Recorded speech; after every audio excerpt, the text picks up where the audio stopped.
Hello. वापस आ गए हैं आपका कॉस्टिंग का पोलिंग का रिजल्ट्स बताने के लिए। आई होप आप सब इस पोल में बहुत इंटरेस्टिंगली पार्टिसिपेट कर रहे हैं। हालांकि वोट के रिस्पॉन्स दिख ही रहे हैं। ये एक बहुत ही अच्छा इनिशिएटिव है हमारे तरफ से आपको किसी भी तरह से कॉस्टिंग में इंगेज रखने का। तो फ्रेंड्स, पोल में सब्सक्राइब करने के लिए आपको हमारे चैनल में सब्सक्राइब करना बहुत ज़्यादा ज़रूरी है। अगर अभी तक आपने नहीं किया हुआ है तो प्लीज़ फटाफट सब्सक्राइब कर लें। तो मैं आ जाता हूँ आपको पोल क्वेश्चंस दिखाने के लिए। पहला 3 पोल का रिजल्ट्स मैंने लास्ट वीक आपको ऑलरेडी दे दिया था। उसके वीडियोस आप लोगों ने देख चुके हैं, काफ़ी लोग अभी भी देख रहे हैं। ऑलराइट, तो उस 3 का भी क्वेश्चंस आपको अगर रिकॉल करा दूं तो बिजनेस एक्सेलेंस के ऊपर था, सेकंड आपका जेआईटी परचेज एंड प्रोडक्शन के ऊपर था, थर्ड सप्लाई चेन के ऊपर था, फोर्थ अब हम लोग स्टार्ट कर रहे हैं। ध्यान रखना दोस्तों, जो भी पोल में वोटिंग के रिजल्ट्स आए हैं, ऐसा ज़रूरी नहीं है कि जो जनता कह रही है वो सही है। हो सकता है कि अप्रोच ऐसा हो जाता है कि कभी कभी कुछ वोट्स एक ऑप्शन पे ज़्यादा गिर जाते हैं तो सारे उसी वोट ऑप्शन को फिर प्रेफर अचानक से करने लग जाते हैं और वो सोच लेते हैं कि वो सही जवाब है। ऐसा बिल्कुल भी नहीं है। आपको लॉजिकली चीज़ों को समझनी है।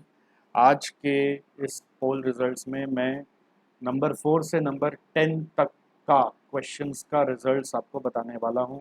और अभी भी अगर आपने वोट नहीं किया है तो आप फटाफट वीडियो को पॉज करें और कम्युनिटी में जाएं एसजेसी के चैनल पे, और वहाँ पे नंबर 4 से नंबर 10 तक जो भी क्वेश्चंस है उसमें अटेम्प्ट लें। सर, ऐसा क्वेश्चंस जो जो आप पूछ रहे हैं वो हमने पहले कभी पढ़ा ही नहीं, तो कोई नहीं, यही तो लर्निंग है। कभी कभी ये क्वेश्चन का आंसर करके भी कॉन्सेप्ट समझा जाता है। हो सकता है वो आपके पढ़ाई में आगे आने वाला हो।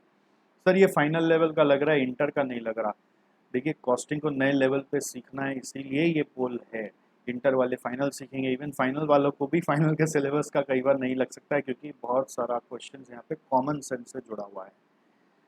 हालांकि हमारे टेलीग्राम चैनल है जिसका नाम है एसजीसी इंस्टीट्यूट, जो आप जस्ट टेलीग्राम में जाके सर्च करके भी ज्वाइन कर सकते हैं। हम लोग ये पोल पैरेलली वहाँ पे भी चला रहे हैं और वहाँ पे जो वोट की संख्या है वो हज़ारों में है। बहुत लोग वोट दे रहे हैं, बट आंसर उनका ज़रूरी नहीं है। वोट जो ज़्यादा दे रहे हैं वो सही है। तो सही आंसर के लिए वीडियो बनाना ज़रूरी था, जिससे आपका कॉन्सेप्ट क्लियर हो। आप टेलीग्राम चैनल में भी जाके वोट दे सकते हैं। वहाँ पे हमने एक नया सीरीज़ ऑफ क्वेश्चंस शुरू किया है जो इंटरमीडिएट लेवल के हिसाब से है। वो अभी यूट्यूब चैनल पे नहीं आ रहा है। यूट्यूब चैनल पे हम लोग फाइनल वाला ही चलाएंगे, और इंटरमीडिएट के लिए आपको हमारे टेलीग्राम चैनल में जाना है। टेलीग्राम चैनल का नाम है SJC institute. All right guys, और एक और बात बता दूं, एज यू नो हमारा 2 यूट्यूब चैनल है, एक एसजेसी इंस्टीट्यूट और एक Satish Jalan strategy cost management. तो अभी तक ये पोल के क्वेश्चंस दोनों पे चल रहे थे, Satish Jalan strategy cost management पे भी और एसजेसी इंस्टीट्यूट पे भी। आने वाले समय से ये पोल सिर्फ एक ही चैनल पे चलेगा, वो है एसजेसी इंस्टीट्यूट के चैनल पे। तो जो भी हमारे दोस्त, हमारे फ्रेंड्स, हमारे स्टूडेंट्स सतीश जलान वाले चैनल को सब्सक्राइब किए हुए हैं और पोल खेलना चाहते हैं, पोल से सीखना चाहते हैं, तो आपको एसजीसी इंस्टीट्यूट चैनल पे भी एक बार आना पड़ेगा। उसको कृपया सब्सक्राइब करके रखिएगा, ठीक है। तो Satish Jalan strategy cost management पे हम लोग जैसा एससीएम का कोई स्पेसिफिक कंटेंट है वो डाल रहे हैं, वो अभी भी डालेंगे। और बाकी पोल वगैरह, चाहे वो फाइनल लेवल का हो, अभी इंटर लेवल का पोल यूट्यूब में नहीं आ रहा है, इंटर लेवल का पोल आपका टेलीग्राम चैनल में, वहाँ पे आप जाएँ। और फाइनल लेवल का जो पोल है वो खेलना है अगर आपको, तो एसजेसी इंस्टीट्यूट चैनल पे आपको आ जाना है। All right guys, so let's begin with question number 4. So first question, as in question number 4, is which is most costly for an organization? ठीक है, तो इसका आंसर क्या है? इसका आंसर है वेस्ट रिडक्शन की, वेस्ट मिनिमाइजेशन की, वेस्ट एलिमिनेशन की, वेस्ट डिस्पोजल की, वेस्ट रिसाइकल। इसका आंसर है वेस्ट एलिमिनेशन। जब आप वेस्ट को एलिमिनेट करते हैं तो वो बहुत कॉस्टली होता है। वेस्ट एलिमिनेशन इज़ वेरी, तो इसका सही जवाब है वेस्ट एलिमिनेशन। जबकि जनता का वोट देखिए, वो वेस्ट रिसाइकल पे ज़्यादा वोटिंग दे रखी है। उनको लगा कि वेस्ट रिसाइकल करना ज़्यादा महंगा होता है, बट एलिमिनेट करना ज़्यादा महंगा होता है। कि आपके यहाँ पे ज़ीरो वेस्ट आए, उसके लिए काम करने में सालों लग जाते हैं, बहुत ट्रेनिंग लगती है, बहुत इन्वेस्टमेंट लगता है, बहुत प्लानिंग लगती है। इसलिए आप कृपया इस ऑप्शन पे, जनता के जवाब पे न जाएं। बहुत बार होता है स्टूडेंट्स को अपना ओपिनियन जो क्लिक करता है वो डालते हैं, और बहुत बार ऐसा भी है कि पोल में जस्ट एक ट्रायल ही तो ले रहे, कुछ भी डाल के देख लेते हैं। बट इसका परफेक्ट आंसर है वेस्ट एलिमिनेशन। नेक्स्ट गाइस आते हैं पोल नंबर 5 में, वो है if you increase the efficiency what happens to productivity. Efficiency मतलब वर्कर कितनी जल्दी काम कर रहा है, वर्कर के काम करने का स्पीड क्या है, टाइम टेकन पर यूनिट कितना है, ज़्यादा है कि कम है।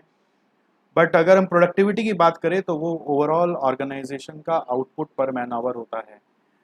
एफिशिएंसी जस्ट लेबर एफर्ट से ड्राइव होता है, और प्रोडक्टिविटी सेवरल अदर फैक्टर से ड्राइव होता है, जैसे कि टाइप ऑफ मटेरियल से भी, जैसे कि प्रॉपर शेड्यूलिंग और प्लानिंग से भी, जैसे कि प्रॉपर मेंटेनेंस ऑफ मशीन से भी।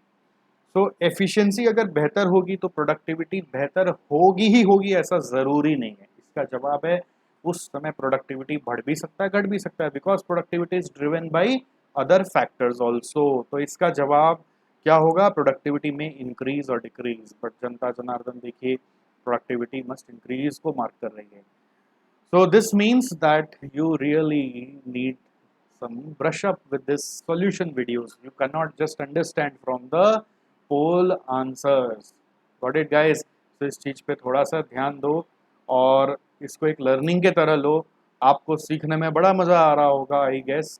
और भी ऐसे इंटरेस्टिंग क्वेश्चंस आएंगे तो ना आपको आपका कॉन्सेप्ट खुलेगा और आपको मज़ा आएगा। नेक्स्ट क्वेश्चन है 6th number, preventive maintenance and routine maintenance are synonymous. इसका आंसर फॉल्स है, बिकॉज प्रिवेंटिव मेंटेनेंस और रूटीन मेंटेनेंस में डिफरेंस है। क्या डिफरेंस है? रूटीन मेंटेनेंस आपका डेली मेंटेनेंस को इंडिकेट करता है, जो वर्कर अपने काम करते करते ऑयलिंग और क्लीनिंग वगैरह करता है, उसे रूटीन मेंटेनेंस कहते हैं। और प्रिवेंटिव मेंटेनेंस ऑफ टाइम में, महीने के एंड में, क्वार्टर के एंड में होता है, जिसमें हम लोग बाहर से भी कभी कभी इंजीनियर बुला के पूरा मशीन को चेक करते हैं, और उसमें कोई स्पेयर पार्ट अगर वोर्न आउट हो चुका है और एकदम ख़राब होने वाला है तो उसको रिप्लेस करने का कोशिश करते हैं। मतलब जैसे कि नॉर्मल घर में जैसे डस्टिंग वगैरह होता है अपने घरों में, साफ सफाई में, वो डस्टिंग हो गया रूटीन मेंटेनेंस। और मान लीजिए हर साल दिवाली में जो अपने सारे कचरे को हटा के फेंकते हैं, और चीज़ खराब होती है तो हटा ही देते हैं, जो खराब होने वाली होती है उसको भी हटा देते हैं, वो हो जाता है प्रिवेंटिव मेंटेनेंस। तो ऐसी फैक्ट्रियों में होता है, बट वो हर साल नहीं करते प्रिवेंटिव मेंटेनेंस, यूजुअली वो मंथली या क्वार्टरली या फोर्टनाइटली ऐसा कुछ करते हैं। तो इसमें जनता जनार्दन का मत एकदम सही था। नेक्स्ट आता है कॉन्सेप्ट काइजन को लेकर। Kaizen kaizen insist on some changes in standard costing principles of variance analysis which is correct from below. से काइजन प्रिंसिपल बोलता है कंटिन्यूअस इंप्रूवमेंट, उसका फोकस है कॉस्ट रिडक्शन के ऊपर। काइजन जेआईटी का ही एक ब्रांच है, जहां पर हम ये कह रहे हैं कि आपको अपना फोकस कॉस्ट कंट्रोल से हटाकर कॉस्ट रिडक्शन पे करना है। स्टैंडर्ड कॉस्टिंग वहाँ पर कॉस्ट कंट्रोल पे फोकस करता है। वो कहता है कि आप पहले अपना स्टैंडर्ड सेट करो और फिर एक्चुअल को देखो, स्टैंडर्ड जितना लाने का कोशिश करो। स्टैंडर्ड अगर ये है तो एक्चुअल आपका क्या है उसको मैच कराओ, और एक्चुअल ज़्यादा हो रहा है तो रोको, एक्चुअल कम हो रहा है तो स्टैंडर्ड के बराबर लाओ, उसे कहते हैं कॉस्ट कंट्रोल। वहीं काइजन क्या कहता है, अपना स्टैंडर्ड को चैलेंज करते रहो, हर बार देखो कि स्टैंडर्ड आपका नीचे कैसे हो, हर बार आप देखो कि स्टैंडर्ड हमारा नीचे कैसे हो जाए, स्टैंडर्ड कॉस्ट कम कैसे हो जाए। इसी को बोलते हैं फोकस ऑन कॉस्ट रिडक्शन।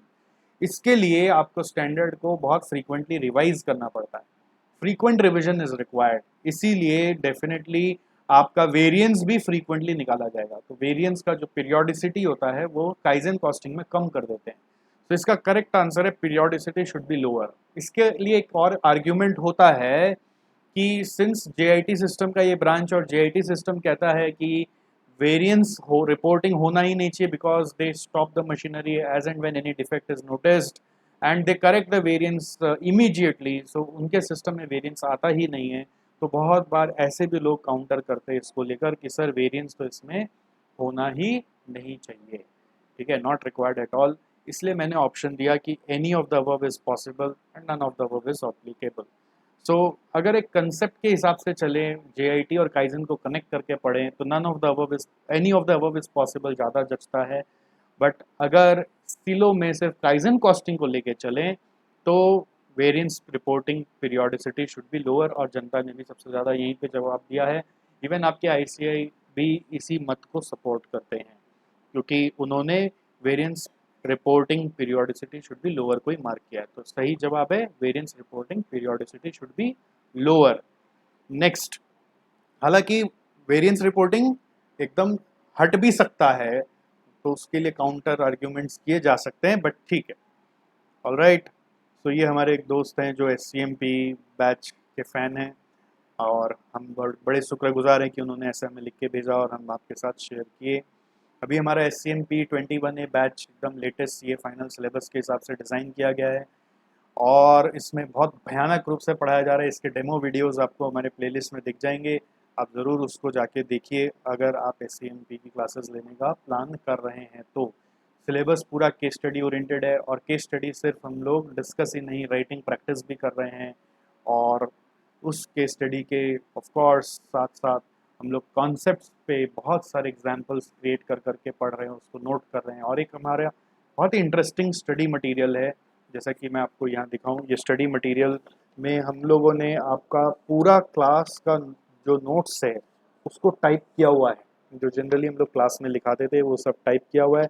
और अभी इस बैच में हम लोग थोड़ा सा नोट्स यहीं से फोकस कर रहे हैं, और यहीं पे साइड साइड में पूरा अपग्रेड करके भर दे रहे हैं उसको। जैसा कि शुरुआत में तो अभी नया नया लगेगा, बट आपको आगे देखो, जैसे मैं यहाँ पे लिखा हुआ ना साइड में बहुत सारा, वैसे इससे ज़्यादा मेरे स्टूडेंट्स लोग लिखते हैं, जिससे कि साइड से में लिखा हुआ का फ़ायदा क्या होता है कि वो लंबे समय तक याद भी रहता है। ऐसा नहीं होता है कि सिर्फ आप खाली देखते रहो तो कोई फ़ायदा नहीं होता। साइड में क्या है, उसी के छोटे छोटे एग्जाम्पल्स या कुछ कुछ और वैल्यू एडिंग पॉइंट्स जो हमें लगता है कि और लिख लेना चाहिए, वो सब, जिससे कि फ़ायदा क्या है कि ये बुक ही अगर आप खाली सिर्फ एग्ज़ाम के पहले पढ़ें तो आपका सारा काम हो सकता है। इस बुक को डिज़ाइन इसी तरह से किया गया है कि आपको कॉपी में भी कुछ ही क्वेश्चंस के लिए जाना पड़ेगा, कुछ क्वेश्चंस इसमें भी आप कर सकते हैं, और कुछ क्वेश्चंस के लिए कॉपी में जाना पड़ेगा। मतलब 60% क्वेश्चंस कॉपी में होंगे, 40% क्वेश्चंस यहाँ पे होंगे। सारे एग्जाम्पल्स यहाँ पे ही सॉल्व किए जाएंगे, बुक में ही जगह छोड़ा हुआ है। और एट द सेम टाइम जो भी नोट्स हैं, जो आपको पॉइंटर्स बना बना के याद करने, जिसके पीछे इंस्टीट्यूट मार्क्स देता है, वो सारा नोट्स भी यहाँ पे लिखा हुआ है। और हम लोग बहुत एम्फेसिस दे रहे हैं क्लास में भी कि सारा पॉइंटर्स आपको कैसे ना कैसे याद हो जाए। ऐसा नहीं कि सिर्फ आप सब पॉइंटर्स देख लो। खैर, ये 21A की बैच की बात है। आपको और भी जानना हो तो आप हमें जल्दी से कांटेक्ट करें और इस बैच में एनरोलमेंट लेने का कोशिश करें। ओके, इस इंटरेस्टिंग बात ये भी है कि ये बैच लाइव और वीडियो दोनों मोड में अवेलेबल है। मतलब जो भी स्टूडेंट ज्वाइन करे वो लाइव भी कर सकते हैं, जो अपना क्लास लाइव करना है लाइव कर ले, और हर लाइव क्लास का वीडियो रिकॉर्डिंग भी अवेलेबल है जिसका नॉर्मल व्यूज़ है। तो लाइव का एक्स्ट्रा व्यू है एक, और वीडियो का नॉर्मल 1.5 व्यू है। और हमारा क्लास एक यूनिक क्लास है जो सिर्फ और सिर्फ 2 साल के लिए वैलिड है। ओके, 2 साल के लिए। बाकी और जगह आपको क्लासेस कॉस्टिंग की 2 साल के लिए नहीं मिलती है। हम इसलिए 2 साल के लिए देते हैं कि बिकॉज आपका एग्ज़ाम इन जनरल देखा जाता है कि आप जब कॉस्टिंग की क्लास लेते हो और एग्ज़ाम देते हो उसमें 2 साल का फ़र्क होता है। ऑलराइट, खैर आप आ जाइए नेक्स्ट 8 नंबर पोल में। पोल नंबर 8, पोल नंबर 8 है, एज पर total productive maintenance philosophy who should be responsible for maintenance of machines and equipment. तो टोटल वर्ड से आपको याद आ जाता है, इन जनरल टोटल मतलब सबको इन्वॉल्व करना है। सो इन जनरल ट्रेडिशनल वे में अगर चले तो एक फैक्ट्री में मेंटेनेंस की जिम्मेदारी मेंटेनेंस डिपार्टमेंट की होती थी। अब से हमारे TPM फिलोसॉफी में ये सारे डिपार्टमेंट की है, सिर्फ मेंटेनेंस की नहीं, सिर्फ प्रोडक्शन की नहीं, सारे डिपार्टमेंट की है। तो इसमें जनता जनार्दन जो वोट दे रही है वो सही है। ये देखिए, हमारे एक स्टूडेंट ने, CA इंटर के स्टूडेंट ने FM का हमारे गाइडेंस पर एक इतना सुंदर चार्ट बनाया, तो मुझे लगा सबको दिखाना चाहिए। हालांकि काफ़ी दिन पहले बनाया था, हमारे हाथ अभी लगा। Next, is 6 sigma beneficial for only the early adopters? This is the question. मतलब अर्ली अडॉप्टर्स मतलब एक इंडस्ट्री होता है, उसमें कुछ कंपनीज होती है, तो जिस कंपनी ने पहले 6 सिग्मा अप्लाई कर लिया उसी को उसका बेनिफिट मिलेगा, कि जो बाद में second number, third number, fourth number पे अप्लाई करेगा उसको भी बेनिफिट मिलेगा? तो इसका जवाब है कि जो अप्लाई करेगा उसको बेनिफिट मिलेगा, पहला ही को बेनिफिट मिलता है ऐसा नहीं है। पहला को फर्स्ट मूवर एडवांटेज मिल सकता है थोड़ा सा, बट सेकंड भी उतना ही बेनिफिट ला सकता है, थर्ड भी ला सकता है, फोर्थ भी ला सकता है। पॉइंट ये नहीं कि कोई कब इसको अप्लाई करे, पॉइंट ये है कि सिक्स सिग्मा को अप्लाई करे, ठीक है, और कंसिस्टेंटली अप्लाई करे, रीजनेबल टाइम तक अप्लाई करे। इसका जवाब अगर ऐसा होता कि अर्ली अडॉप्टर्स को ये बेनिफिट करता, तो फर्स्ट कंपनी जिसने सिक्स सिग्मा को अप्लाई करके दुनिया वालों को सिखाया वो था मोटरोला। तो उसके बाद अगर ये किसी और कंपनी में अप्लाई नहीं होता तो शायद हम सिक्स सिग्मा पढ़ ही नहीं रहे होते, वो वहीं पे दफन हो गया होता।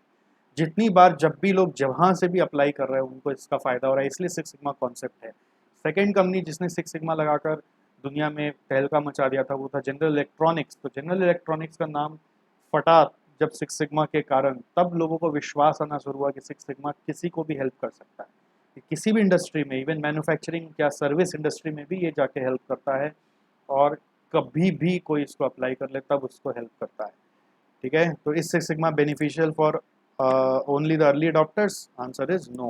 It can even benefit for those who adopt it later. Next, the last question of this poll is which of the following means the focus on use of appropriate systems at present to prevent defects from occurring in an ongoing process? अगर ongoing process में defects रोकने की बात हो रही है तो उसे हम क्वालिटी अश्योरेंस कहते हैं। इसमें बहुत सारे लोगों ने मिस्टेक किया, बहुत लोग इसको क्वालिटी कंट्रोल सोच रहे थे। क्वालिटी कंट्रोल होता है जब डिफेक्ट प्रोड्यूस हो जाए उसके बाद क्या मेजर लेना कि फ्यूचर में डिफेक्ट ना आए, ठीक है। क्वालिटी कंट्रोल थोड़ा सा पास्ट को एनालाइज करता है कि जो हो गया उसमें क्या गड़बड़ हो गया। क्वालिटी अश्योरेंस प्रेजेंट पे फोकस करता है और क्वालिटी मैनेजमेंट फ्यूचर पे फोकस करता है। सर ऐसा तो कभी आपने पढ़ाया नहीं था। अरे यही तो लर्निंग है, हर चीज़ किताबों से नहीं होती है, कुछ कुछ आपको कंसेप्चुअली सीखना है और ऐसे ही मज़ेदार पोल में भाग लेना है और कॉस्टिंग सीखते रहना है। तो बने रहिए हमारे SJC इंस्टीट्यूट के चैनल पे। गाइस कृपया ध्यान रखें, अब से नया चैनल SJC इंस्टीट्यूट, इस पे पोल आएगा। Satish Jalan strategy cost management पे पोल नहीं आ रहा है, SJC इंस्टीट्यूट पे पोल आ रहा है। और इंटर लेवल का अगर पोलिंग सीखना है तो हमारा टेलीग्राम चैनल है SJC इंस्टीट्यूट, मतलब कॉस्टिंग के पोल में भाग लेना है तो टेलीग्राम चैनल SJC इंस्टीट्यूट में भी आप वोट दें। यहाँ पे नंबर्स पे मत जाएं, वहाँ पे हज़ारों में पोलिंग चल रहा है और यहाँ पर तो सिर्फ अभी कुछ ही लोग आप लोग जागृत हुए हैं। आई होप ग्रेजुअली आप लोग और इसमें पार्टिसिपेट करेंगे तो हमें और ज़्यादा मोटिवेशन आएगा। टिंग टिंग टिंग टिंग टिंग टिंग सब्सक्राइब करके रखें। Take care, bye bye. मिलते हैं पोलिंग के तीसरे राउंड में अगले हफ्ते ठीक इस समय। तब तक पूरा वीक पोल में भाग लेते रहिए और कॉस्टिंग सीखते रहिए। और जब भी इस पोल का आंसर करें तो कृपया करके कोई भी गूगल सर्च या फिर कॉपी सर्च या स्टडी मटेरियल सर्च ना करें, सिर्फ अपने अंदर के कंसेप्ट में जाकर सर्चिंग करके आंसर निकालने का कोशिश करें। Thank you, thank you, thank you, bye bye.